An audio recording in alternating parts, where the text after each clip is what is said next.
Movie की शुरुआत हम देखते हैं कि अमेज़न के घने जंगलों में छुपा हुआ है एक जीवन का पेड़। कहा जाता है कि इस पेड़ की पत्तियां किसी भी बीमारी को ठीक कर सकती हैं, चाहे वो कितनी भी लाइलाज क्यों न हो। सैकड़ों साल पहले एक स्पेनिश खोजकर्ता डॉन एग्रीरे ने इस पेड़ को पाने की कोशिश की, लेकिन आदिवासी जनजातियों से संघर्ष के बाद उन्हें और उनके 3 साथियों को भयानक श्राप दे दिया गया। अब वे चारों अमर हैं, लेकिन जंगल से कभी बाहर नहीं निकल सकते। पहला है, एग्रीरे का शरीर सर्पों से भरा रहता है। दूसरा साथी बैलों और जंगल से मिल जाता है। तीसरा मिट्टी जैसा बन जाता है, जिससे उस पर कोई असर नहीं होता। और चौथा अपने शरीर को मधुमक्खियों के छत्ते में बदल सकता है। अब कहानी आती है 20वीं सदी की शुरुआत में, जहां एक जांबाज ब्रिटिश बॉटनिस्ट डॉक्टर लिली एक रहस्यमयी कलश की तलाश में है, जिसमें वो तीर है जो जीवन के पेड़ की खोज में मदद कर सकता है। लिली इस पवित्र तीर को चुराने के लिए एक गोदाम में घुस जाती है। वो अपने छोटे भाई मैकग्रेगर की मदद से इसे चुपचाप ले जाती है, लेकिन इसी दौरान वहाँ पहुँच जाता है प्रिंस जोआकीम, एक सनकी और खतरनाक जर्मन राजकुमार जो इसी पत्ते की मदद से युद्ध जीतना चाहता है। वह लिली को पकड़ने की कोशिश करता है, लेकिन लिली एक साहसी भागदौड़ के बाद उस जगह से बच निकलती है।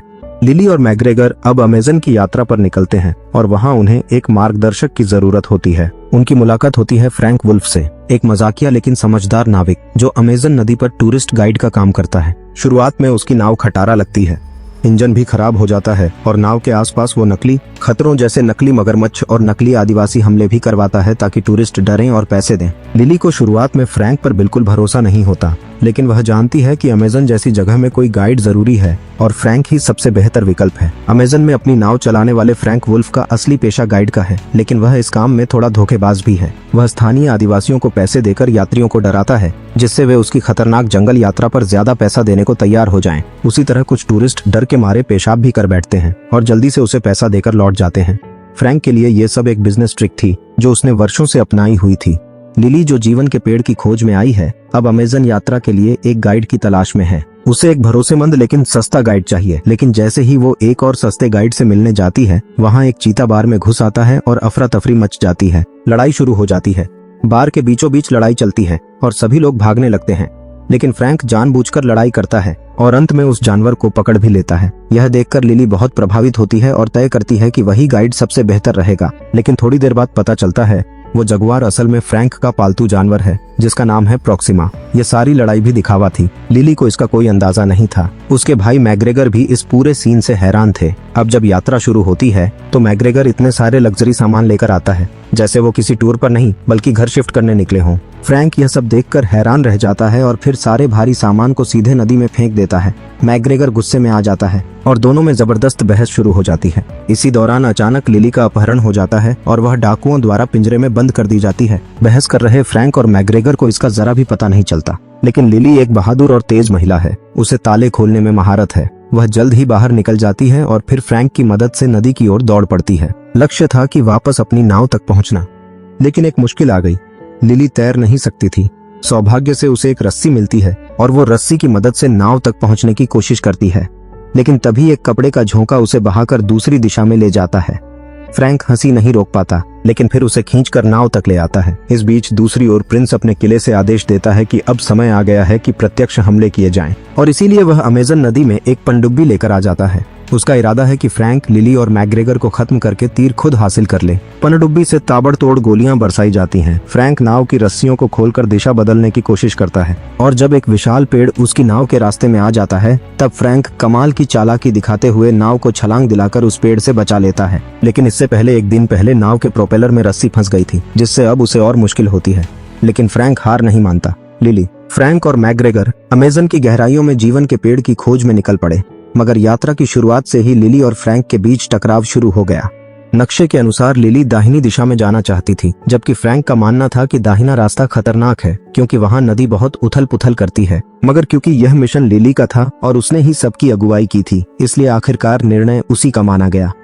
जैसे जैसे दिन ढला, भूख बढ़ने लगी। मैकग्रेगर ने शिकायत की कि फ्रैंक ने खाना ही नहीं रखा, बल्कि उसका आरोप था कि उसने सारा खाना नदी में फेंक दिया। लेकिन फ्रैंक शांत रहा। उसने मुस्कुराते हुए बंदूक से हवा में गोली चलाई और ऊपर से एक बड़ा चूहा गिरा, मगर यह चूहा असली शिकार नहीं था। फ्रैंक ने उसे नदी में फेंका और वहां से भयंकर पिरान्हा मछलियां निकलने लगीं। जल्दी से उसने जाल डाला और सबके लिए मछलियां पकड़ लीं। खाना स्वादिष्ट तो नहीं था, मगर भूख मिटाने के लिए काफी था। रात को मैग्रेगर अपने आरामदायक कैबिन में सोने चला गया, जबकि लिली और फ्रैंक डेक पर बातें कर रहे थे। इस दौरान दोनों के बीच थोड़ी सी भावनात्मक नजदीकी बनने लगी। लिली को अब लगने लगा कि फ्रैंक सिर्फ चालाक नाविक ही नहीं, बल्कि कला और संस्कृति में भी रुचि रखने वाला गहरा इंसान है। लेकिन तभी कैबिन में कुछ हलचल हुई और प्रॉक्सिमा अचानक मैग्रेगर के कमरे में घुस गया। वह डर के मारे बाहर भागा और फ्रैंक ने उसे शांत कराया। तब जाकर लिली और मैग्रेगर को पता चला कि फ्रैंक और जगुआर की वह लड़ाई जो बार में हुई थी, वह सिर्फ नाटक थी। अब बात करते हैं फिल्म के दूसरे खलनायक प्रिंस की। वह जीवन के पेड़ तक पहुंचने के लिए किसी भी हद तक जा सकता है। इस बार वह एक नई योजना बनाता है। वह अमेज़न की एक शापित गुफा तक पहुंचता है, जहां डॉन एग्रीरे और उसके साथी सदियों से पत्थर में कैद हैं। ये वही खतरनाक योद्धा हैं जिन्हें जंगल के आदिवासियों ने जीवन के पेड़ को पाने के पाप के कारण श्रापित किया था। प्रिंस एक मूर्ति पर नदी का पानी बहाता है, जिससे शाप टूटने लगता है। फिर वह डायनामाइट से नदी का रुख मोड़ देता है और जैसे ही पानी गुफा के भीतर पहुंचता है, डॉन एग्रीरे और उसके साथी, जिनमें सांपों, मधुमक्खियों, मिट्टी और लकड़ी के योद्धा शामिल हैं, फिर से जिंदा हो जाते हैं। अब कहानी फिर से फ्रैंक, लिली और मैग्रेगर की ओर लौटती है। नदी में अचानक जल स्तर बढ़ जाता है और पानी बहुत उग्र हो जाता है। एक विशाल झरना अब उनके सामने था, लेकिन फ्रैंक अपनी नाव पर पूरा नियंत्रण रखता है और तेजी से नाव को किनारे की ओर मोड़ देता है। किसी तरह वे उस खतरे से बच निकलते हैं। वे अब किनारे पर लंगर डालकर आराम करते हैं और नाव की मरम्मत शुरू करते हैं। फ्रैंक और मैग्रेगर पेड़ों को काटकर नाव को ठीक करने में लग जाते हैं, जबकि लिली अकेली पड़ताल करने निकल पड़ती है। चलते चलते वह फ्रैंक के कमरे में पहुंच जाती है। वहां उसे कुछ चौंकाने वाली चीजें मिलती हैं। दीवार पर पुराने अखबारों की कटिंग, पुरानी तस्वीरें और कारों के स्केचेस। साथ ही उसे एक डायरी मिलती है जिसमें पवित्र मंदिर, जीवन का पेड़ और एक रहस्यमयी इतिहास के सुराग हैं। लिली समझ जाती है कि फ्रैंक सिर्फ एक नाविक नहीं है, उसका जीवन भी इस पेड़ से गहराई से जुड़ा है। लेकिन जब वह फ्रैंक से सवाल करती है तो वह गुस्से में आ जाता है। वह कहता है कि उसने कभी इस मिशन को गंभीरता से नहीं लिया, लेकिन उसकी आंखें और उसके पास रखी डायरी कुछ और ही कहानी बयां करती हैं। तभी एक रात अचानक मैग्रेगर की चीख सुनाई दी। लिली और फ्रैंक भागकर ऊपर डेक पर पहुंचे, लेकिन वहां उन्हें भी अचेत कर दिया गया।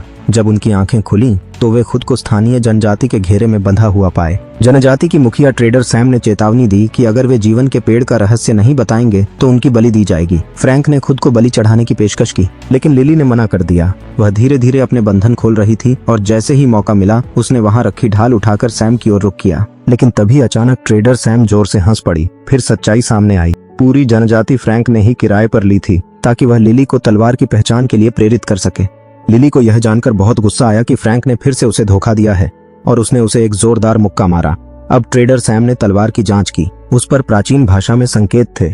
यदि जीवन के वृक्ष को पाना है तो पहले पानी को भोजन में बदलो, फिर टूटे दिल की मरम्मत करो और फिर उस स्थान पर जाओ जो जहरीले सांप की पूंछ जैसा दिखता हो। लिली ने तुरंत नक्शा निकाला और देखा कि अमेज़न की एक नदी उस जहरीली पूंछ जैसी आकृति में मुड़ती है।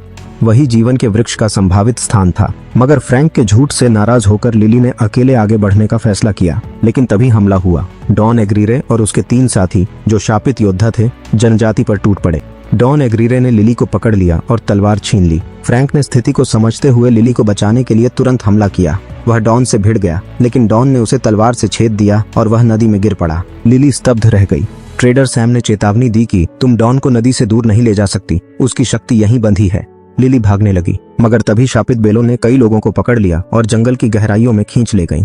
अब आशा सिर्फ प्रिंस पर थी, जो अब डॉन एग्रीरे से मिल चुका था और दोनों ने जीवन के वृक्ष को पाने के लिए अस्थायी गठबंधन कर लिया था। अगली सुबह लिली जंगल में फ्रैंक की तलाश कर रही थी। तभी उसे एक जानी पहचानी आवाज सुनाई दी। वह चौंक गई। फ्रैंक जिंदा था। उसकी छाती से तलवार आर पार हो चुकी थी, मगर उसमें खून की एक बूंद तक नहीं थी। यह देखकर लिली को सब कुछ समझ में आने लगा। फ्रैंक ने उसे अपना सबसे बड़ा रहस्य बताया कि वो 400 साल पुराना है। फ्रैंक ने बताया कि वह एक स्पेनिश सैनिक था जो डॉन एग्रीरे के साथ जीवन के वृक्ष की खोज में आया था। डॉन की बेटी एक लाइलाज बीमारी से ग्रस्त थी और पेड़ की पत्तियां ही उसकी आखिरी उम्मीद थीं। फ्रैंक, डॉन और अन्य साथी अमेज़न के जंगल में फंस गए। उन्हें स्थानीय स्वदेशी जनजातियों ने बचाया और उनकी चोटों का इलाज पेड़ की पत्तियों से किया गया। लेकिन जब जनजाति ने जीवन के पेड़ की लोकेशन बताने से मना कर दिया, डॉन एग्रीरे ने बदले में गांव पर हमला करवा दिया। फ्रैंक ने विरोध किया और उसी समय जनजाति के प्रमुख ने इन सभी को शाप दे दिया कि वे कभी मर नहीं सकते और नदी की सीमाओं से बाहर नहीं जा सकते। तभी से डॉन और उसके साथी श्रापित योद्धा बन गए और फ्रैंक ने उनका विरोध करते हुए अकेले ही 400 साल बिताए। वह उन सभी नक्शों और जानकारियों को इकट्ठा करता रहा जिससे जीवन का वृक्ष मिल सके, ताकि शाप से मुक्ति मिले। अब लिली को न केवल फ्रैंक की सच्चाई पता चल चुकी थी, बल्कि उसे यह भी समझ में आ गया था कि जीवन के पेड़ की खोज केवल एक मिशन नहीं, फ्रैंक की मुक्ति की अंतिम आशा है। फ्रैंक ने 400 साल पहले अपने पुराने भाई जैसे दोस्त डॉन एग्रीरे और बाकी साथियों को रोकने के लिए एक चाल चली थी। उसने उन्हें अमेज़न की एक गुफा में फंसाया और पत्थर बनवा दिया ताकि वे जीवन के वृक्ष का दुरुपयोग न कर सकें। तभी से फ्रैंक ने अपनी अमरता का बोझ उठाते हुए इस जंगल में गाइड बनकर जिंदगी गुजारनी शुरू कर दी थी। वह वर्षों तक दिव्य वृक्ष की तलाश करता रहा ताकि उसके पत्तों का इस्तेमाल कर वो अपने और डॉन के शाप को खत्म कर सके, लेकिन कभी सफलता नहीं मिली और वो हार मान गया। अमेज़न के किनारे एक छोटा सा गांव बसाया और गाइड बनकर जीने लगा, लेकिन लिली की यात्रा ने उसमें फिर से उम्मीद जगा दी। लिली और फ्रैंक घायल मैकग्रेगर को गांव में छोड़कर अंतिम चरण की ओर रवाना हो गए। रास्ते में प्रिंस ने उन पर हमला किया, लेकिन प्रोसेरो, फ्रैंक का पालतू चीता, अपनी वफादारी दिखाते हुए फ्रैंक और लिली को बचाने में मदद करता है और नदी में छलांग लगाकर बच निकलता है। उधर प्रिंस ने मैकग्रेगर को बंधक बना लिया और उसे धमकाकर पवित्र स्थल का रहस्य उगलवा लिया। दूसरी ओर लिली और फ्रैंक पवित्र मंदिर तक पहुंचते हैं, जहां पहले निर्देश को पूरा करना था, पानी को पत्थर में बदलना। फ्रैंक समझ गया कि यह एक पानी के नीचे स्थित प्राचीन यंत्र की बात है। लिली तैरना नहीं जानती थी, लेकिन फ्रैंक की सहायता से वह पानी में गई और दोनों ने मिलकर उस यंत्र को सक्रिय कर दिया। लेकिन जब वे बाहर आए तो देखा प्रिंस पहले ही वहां पहुंच चुका था और मैकग्रेगर को बंधक बनाकर लाया था। प्रिंस ने लिली से तलवार छीन ली और उन्हें जादुई स्थल में प्रवेश करने पर मजबूर कर दिया। तभी लिली को उस श्लोक की याद आई, टूटे हुए दिल को सुधारो। उन्होंने देखा कि मंदिर में एक और रत्न था जिसे उन्होंने सही स्थान पर रखा। चमत्कार ये हुआ कि वृक्ष में जान आ गई। लिली ने तेजी से पत्तियां तोड़नी शुरू की, लेकिन तभी चांद ढलने लगा और पेड़ फिर से सूखने लगा। लिली को बस एक आखिरी पत्ती ही मिल सकी। इस दौरान फ्रैंक ने जोआकिम के सैनिकों से लड़ाई की और लिली की मदद से उन्हें हराया, लेकिन तभी डॉन एग्रीरे और उसके 3 साथी भी वहां पहुंच गए। फ्रैंक ने समझा कि यही मौका है। उन्होंने वह आखिरी पत्ती अपनी जान से अधिक मूल्यवान मानते हुए डॉन और बाकी 4 शापित योद्धाओं को एक योजना के तहत जहाज पर बुलाया। फ्रैंक ने उन्हें जहाज पर खींचा और फिर जहाज को एक विशाल पत्थर की दीवार से टकरा दिया, जिससे पास की नदी सूख गई। और जैसे ही पानी गया, सभी शापित योद्धा और खुद फ्रैंक भी पत्थर में बदल गए। लिली स्तब्ध रह गई। उसके पास अब सिर्फ एक पत्ती थी और उसके सामने विकल्प था कि या तो पत्ती को वैज्ञानिक उद्देश्यों के लिए बचा ले या फिर फ्रैंक को वापस जिंदा करे। उसने बिना एक पल गंवाए पत्ती फ्रैंक के मुंह में रख दी और जैसे ही पत्ती ने असर किया, चमत्कार हुआ। फ्रैंक का पत्थर बनता शरीर टूटा और वह फिर से मनुष्य बन गया। अब वह अमर नहीं था, बल्कि एक साधारण इंसान जो लिली के साथ एक नया जीवन शुरू कर सकता था। फिल्म के अंत में लिली और फ्रैंक लंदन लौट आए। लिली ने रॉयल सोसाइटी में पहली महिला वैज्ञानिक के रूप में प्रवेश पाया और फ्रैंक, जिसे अब अमरता से मुक्ति मिल चुकी थी, अपनी कार चलाना सीख रहा था। और इसी के साथ मूवी यही खत्म हो जाती है। तो दोस्तों, अगर आपको ये कहानी अच्छी लगी हो तो वीडियो को लाइक और चैनल को जरूर सब्सक्राइब करें। ऐसी ही अनोखी और रहस्यमयी फिल्मों की कहानियां हम लेकर आते रहेंगे। तो मिलते हैं अगली मूवी में एक नई कहानी के साथ।